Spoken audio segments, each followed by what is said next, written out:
அன்பு சொந்தங்களே, நேற்று அமித்ஷாஜி அவர்கள் நம்முடைய தமிழகத்துக்கு வந்திருந்தாங்க. அவர் தொடர்ந்து ஒரு கேள்வியை கேட்டுக்கிட்டே இருந்தாங்க காலையிலேருந்து சாயந்தரம் வரைக்கும். என்னப்பா இவ்வளோ மீடியா நிற்கிறாங்க, எங்கே பார்த்தாலும் ஹோட்டலுக்கு வெளியே ஒரு 50 மீடியா நண்பர்கள், கேட்டில் நண்பர்கள், தமிழிசை அக்கா இல்லத்துக்கு போகும்போது அங்கே 50 நண்பர்கள், அதன் பிறகு மரியாதைக்குரிய ஒரு தேசியவாதியினுடைய இல்லத்துக்கு செல்கிறாங்க, அங்கே 50 நபர்கள், திரும்ப ஹோட்டலுக்கு வர்றாங்க 50 நபர்கள். சாயந்தரம் கேட்டாங்க, எத்தனை மீடியா சேனல் தான் இந்த ஊரில் இருக்கிறாங்க அப்படின்னு. நான் சொன்னேன், சார் இந்தியாவில் எங்கேயும் இல்லாத அளவுக்கு தமிழகத்தில் மீடியா நண்பர்கள் இருக்கிறாங்க. ஆக்ரோஷமானவர்கள், நல்லவர்கள், ஒரு செய்தியை சொல்ல வேண்டும் என்று துடிக்கக்கூடியவர்கள். நான் இந்தியாவில் எங்கேயுமே இவ்வளவு மீடியா நண்பர்களை ஒரு நாளில் நான் பார்த்ததில்லை, இங்கே தான் பார்த்தேன், நேற்று சொல்லிட்டு தான் போனாங்க. அந்த அளவுக்கு ஒரு ரொம்ப காம்படிட்டிவான ஒரு ஃபீல்டுங்க, ரொம்ப காம்படிட்டிவான ஒரு மீடியா துறை. ஏன்னா அண்ணன் சொன்னது போல் அண்ணன் டிடிவி அவர்களே ஒரு சேனல் நடத்துகிறாங்க, துவங்கி நடத்தி கொண்டிருக்கின்றார்கள் வெற்றிகரமாக. அதில் இன்னொரு தொலைக்காட்சி தேவையா அப்படிங்கிற கேள்வி மக்கள் முன்னாடி ஏப்ரல் 8, 2024 இருந்துச்சு. இன்னொரு தொலைக்காட்சி எதுக்கு, 50 பேர் இருக்கிறாங்களே, அவங்க சொல்லாத செய்தி அவங்க சொல்ல போகிறாங்க அப்படின்னு. ஆனால் இந்த ஒரு ஆண்டு காலம் கழித்த பிறகு அந்த கேள்விக்கான விடையை நம்முடைய ஜனம் தொலைக்காட்சி நமக்கு கொடுத்துருக்குறாங்க. ஆமாம், தேவைதான். தேவை மட்டுமல்ல, இது காலத்தினுடைய கட்டாயம் என்கின்ற முக்கியமான செய்தியை நம்முடைய தமிழ் ஜனம் தொலைக்காட்சியினரும் சொல்லியிருக்கிறாங்க. ஒரு 2 குறிப்புகளை மட்டும் உங்கள் முன்னால் வைத்து, எதற்கு ஜனம் போன்ற ஒரு தொலைக்காட்சி நிறுவனம் தமிழகத்தில் வித்தியாசமான ஒரு பாதையிலே பயணிக்க வேண்டும் என்பதை இந்த நேரத்தில் நான் தெரிவிக்க விரும்புகின்றேன். நான் சொல்லுகின்ற செய்தி அண்ணன் வெள்ளூர் இப்ராஹிம் அவர்கள் வரக்கூடிய புத்தகம் எழுதியிருக்கிறாங்க, இருந்தும் அதை முன்பே நான் சொல்லுகின்றேன். இந்தியாவில் அதிகமாக நிலம் இருக்கக்கூடிய ஒரு துறை என்ன, யாருக்கிட்ட அதிகமான லேண்ட் இருக்கு? ரயில்வே துறை. எவ்வளவு சொத்து வச்சிருக்காங்க ரயில்வே துறை கையில், எவ்வளவு லேண்ட் இருக்குன்னு பார்த்தீங்கன்னா 52 லட்சம் ஏக்கர் இருக்கு. ரயில்வே துறையினுடைய கையில் மட்டுமே 52 லட்சம் ஏக்கர் இருக்கு. 52 லட்சம் ஏக்கரில் 95% ட்ராக், அந்த ரயில்வே தண்டவாளம் இருக்கக்கூடிய ட்ராக். அதெல்லாம் இந்தியா முழுசு சேர்த்துனீங்கன்னா 52 லட்சம் ஏக்கரில் 95%, 5% இந்த லோகோமோட்டிவ் நிற்க வைக்கக்கூடிய இடமெல்லாம். 52 லட்சம் ஏக்கர் உலகத்தில் யாருக்கிட்டையுமே ஒரு தனியாரோ அரசு நிறுவனம் கையில் கிடையாது. இரண்டாவது அதிக நிலம் யாரு கையில் இருக்குன்னா வக்ஃப் போர்டு கையில் இருக்கு, 39 லட்சம் ஏக்கர். ஒரு அரசு நிறுவனம் கிடையாது. இஸ்லாமிய அன்பு சொந்தங்கள் அவர்கள் ஆண்டாண்டு காலமாக அவங்க சொத்தை பொது இடத்துக்கு கொடுக்கணும், பொது ஒரு வழிபாட்டு கொடுக்கணும், அல்லது பொது காரியத்துக்கு கொடுக்க வேண்டும் என்பதற்காக வஃப் என்கின்ற பெயரில் அந்த சொத்தை தானமாக கொடுக்குறாங்க. அதை நிர்வகிப்பதற்காக ஒரு அமைப்பு, 39 லட்சம் ஏக்கர். இந்த வஃப்ங்கிறது எப்போ ஆரம்பிச்சதுன்னு பாருங்க. இது முகலாயர் காலத்தில் இருக்கு, அலவுதீன் கில்ஜி அவர்கள் காலத்தில் இருக்கு, அதன் பிறகு ஈஸ்ட் இந்தியா கம்பெனி காலத்தில் இருக்கு, அதன் பிறகு சுதந்திர இந்தியாவில் இருக்கு. அங்கிருந்து ஆரம்பிச்சு அலவுதீன் கில்ஜி அவர்கள் காலத்திலிருந்து ஆரம்பிச்சு 2013 வரை 14 வரை வெறும் 18 லட்சம் ஏக்கர் வஃப்ல இருக்கு. 2014க்கு பிறகு 10 ஆண்டுகளில் 21 லட்சம் ஏக்கர் ஆட் ஆயிருக்கு, 39 லட்சம் ஏக்கர். அப்படிப்பட்ட ஒரு வஃப், அந்த போர்டு நிர்வகிக்கக்கூடிய தன்மை, யாரு நிர்வாகம் செய்ய வேண்டும் என்பதை அரசு கட்டுப்படுத்துறாங்க அப்படின்னு ஒரு செய்தி. இங்க பாருங்க, மக்களுக்கெல்லாம் கோவம் வந்துருச்சு, சிறுபான்மையரை முடக்க பார்க்குறாங்க, சிறு நல்ல அக்கறை இல்லாத அரசுன்னு ஒரு செய்தி போகும் பொழுது, ஜனம் தொலைக்காட்சி போன்ற ஒரு நிறுவனம் இல்லைங்க, வஃப்ங்கிறது என்ன, சரித்திரம் என்ன, ஹிஸ்டரி என்ன, இன்னைக்கு எவ்வளவு ஏக்கர் லேண்ட் இருக்கு, அரசு என்ன செய்யறாங்க, இந்த சட்டம்ங்கிறது என்ன, இந்த சட்டத்தில் யாரையுமே இல்லையே, இந்த சட்டத்தில் இஸ்லாமியர்கள் தான் வஃப் சொத்தை மேனேஜ் பண்றாங்க, அவங்க தான் செய்யறாங்க, அரசு என்ன செஞ்சிருக்கிறாங்க, அதை முறைப்படுத்துறாங்க. சொத்தை வஃப் சொத்துன்னு டிக்ளேர் பண்ணோம்னா என்ன ரூல்னு புதுசா போட்டிருக்காங்க. ஒருத்தர் வந்து வஃப் சொத்துன்னு முதல்ல சொன்னாங்கன்னா அது வஃப் சொத்து. இன்னைக்கு அப்படி சொல்ல முடியாது. கலெக்டருக்கு மேல ஒரு அதிகாரி ஒரு அரசு சொத்தை பொறுத்தவரை அவரு வஃப் சொத்துன்னு சொன்னா தான் அது வஃப் சொத்து. இந்த மாதிரிலாம் கொடுத்துருக்காங்க. இந்த செய்தியை சொல்வதற்கு நம்ம கிட்ட செய்தி நிறுவனம் இல்லை. அதாங்க எனக்கு பிரச்சனை. மக்கள் மனசுல எதோ சொல்லி ஒரு விஷமத்தனமான விதைகளை எல்லாம் விதைத்து எதோ செஞ்சிடறாங்க. அதற்கு ஒரு தேசியத்தை பேணி காக்கக்கூடிய, நடுநிலைமையாக இருக்கக்கூடிய, எந்த சித்தாந்தத்தையும் சேராத தேசியத்தை மட்டும் முன்னிறுத்தக்கூடிய ஒரு தொலைக்காட்சி தேவைப்படுது. தமிழ் ஜனம் அதுக்கு தேவைப்படுறாங்க. ஒரே ஒரு உதாரணம் இங்க எடுத்து, சமீபத்தில் தமிழ்நாடு அரசு வந்து எல்லா பேப்பர்லையும் ஃபர்ஸ்ட் பேஜில் ஒரு ஆடு கொடுக்குறாங்க. இந்தியாவிலே வேகமாக வளர்கின்ற மாநிலம் இது, திராவிட மாடல் ஆட்சியினுடைய சாட்சி, 9.6% எவ்வளவு வளர்ந்துருக்கிறோம் பாருங்க. முதலமைச்சருக்கு போடுறா வெடி அப்படின்னு சொல்லிட்டு வெடியெல்லாம் வெடிக்கிறாங்க. இந்தியாவில் வேகமாக தமிழகம் வளர்ந்தால் முதல்ல கொண்டாடக்கூடியவர்கள் நாம் இங்கே அமர்ந்திருக்கிறோம். நாம தான் தேசியவாதி. வேகமாக வளரணும், எந்த மாற்று கருத்து இல்லை. ஆனால் மொத்த மாநிலத்தில் 27 மாநிலம் நான் டேட்டாவே பப்ளிஷ் பண்ணல. மொத்த மாநிலம் எவ்வளோ இருக்குது உங்களுக்கு தெரியும். அதில் 90% மாநிலம் அவங்க டேட்டாவினா பப்ளிஷே பண்ணல. குஜராத் உட்பட, மத்திய பிரதேஷ் உட்பட, உத்தரப்பிரதேஷ் உட்பட முக்கியமான வளர்ந்து வருகின்ற மாநிலங்கள் அவங்க டேட்டாவே சொல்லல. அவங்க என்ன சொல்ல போறாங்க? 27 மாநிலங்கள் டேட்டா சொல்லாதப்ப நம்ம அரசு நாங்க தான் ஃபர்ஸ்ட். அது எத்தனை தொலைக்காட்சி சொன்னாங்க?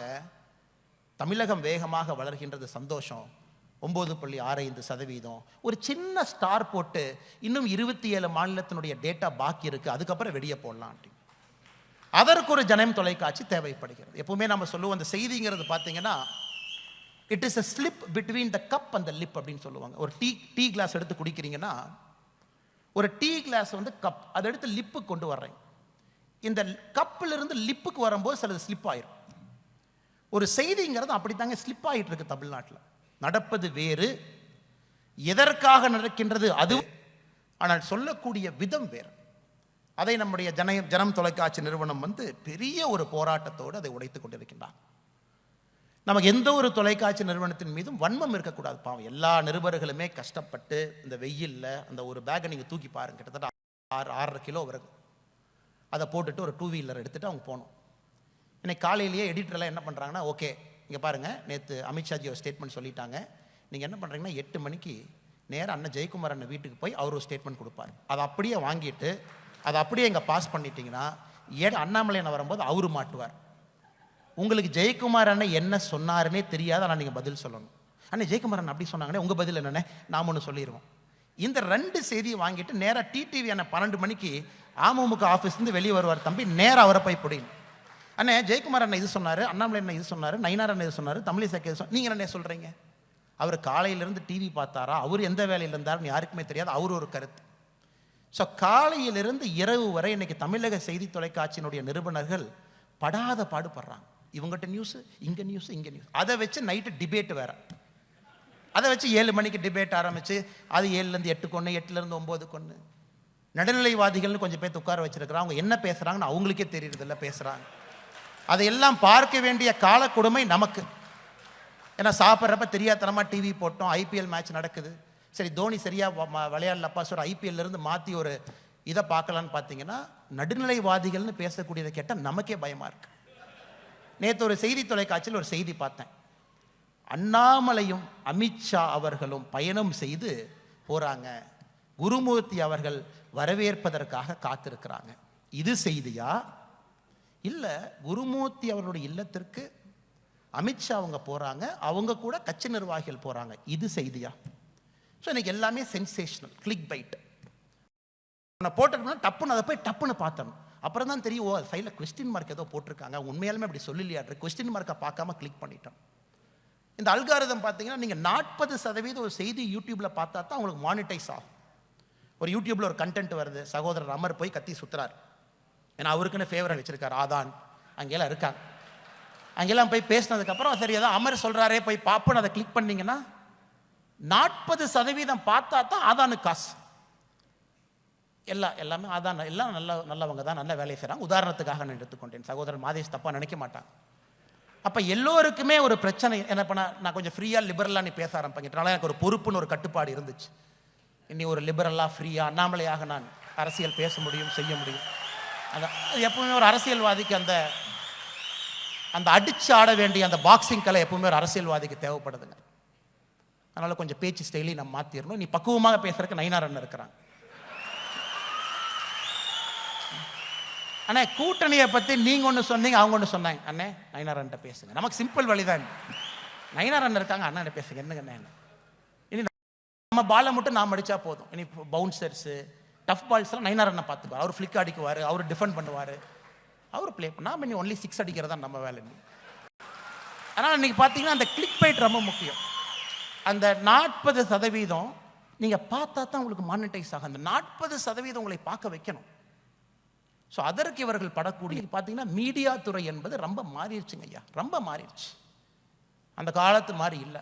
அதில் ஒரு நேர்மையை கொடுக்க முடியுமான்னு ஜனம் தொலைக்காட்சி தொலாவிட்டு இருக்கிறாங்க. இதில் ஒரு நேர்மையை கொண்டு வர முடியுமா, இதில் ஒரு வெளிப்படைத்தன்மையை கொண்டு வர முடியுமா, இதில் வெளிச்சத்தை பாய்ச்ச முடியுமான்னு. அதனால தான் அன்பு சொந்தங்களே, நாம் இந்த நிறுவனத்துக்கு வந்தோம், முதலாம் ஆண்டு விழாவில் கை தட்டணும் போனோம் அப்படின்னு சொல்கிறத விட, ஜனம் என்ன முயற்சி எடுத்து கொண்டிருக்கின்றார்கள் என்பதை நாம் புரிந்து கொள்ள வேண்டும் என்பதற்காகத்தான் இந்த உதாரணத்தை, 2 உதாரணத்தை உங்கள் முன்னால் நான் வைக்கின்றேன் அன்பு சொந்தங்களே.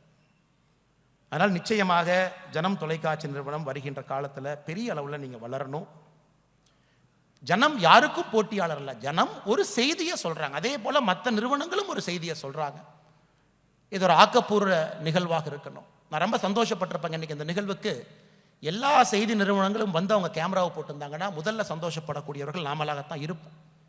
ஏன்னா ஒரு செய்தி நிறுவனத்துக்குள்ள ஆரோக்கியமான ஒரு போட்டி இருக்கணும், ஆரோக்கியமான போட்டி இருக்கணும்.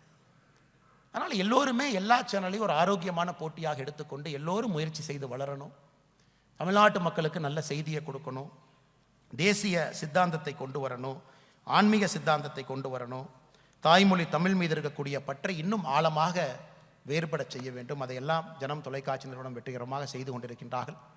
நிறைய பெரியவங்க, அவங்க பேரை நான் சொல்ல விரும்பலை, ஏன்னா அவங்கெல்லாம் ஏதோ ஒரு காலத்தில் குடும்பத்தை விட்டு விட்டு அவங்க குடும்பம் எங்கேயோ இருக்கிறாங்க, ஒரு பைய எடுத்து தோளில் மாட்டிக்கிட்டு ஏதோ ஒரு வீட்டில் சாப்பாடு கிடைக்கும், அந்த வீட்டில் சாப்பிட்டுக்கிட்டு எதையும் எதிர்பார்க்காம ஒரு சைலண்டான ஒரு ஆர்மி இன்னைக்கு இந்த பாரத தேசத்தை கெட்டியாக வைத்திருக்கின்றார்கள் என்றால் அது ஆர்எஸ்எஸ் பேரியக்கம். 100வது ஆண்டில் அடியெடுத்து வைத்திருக்கின்றார்கள்.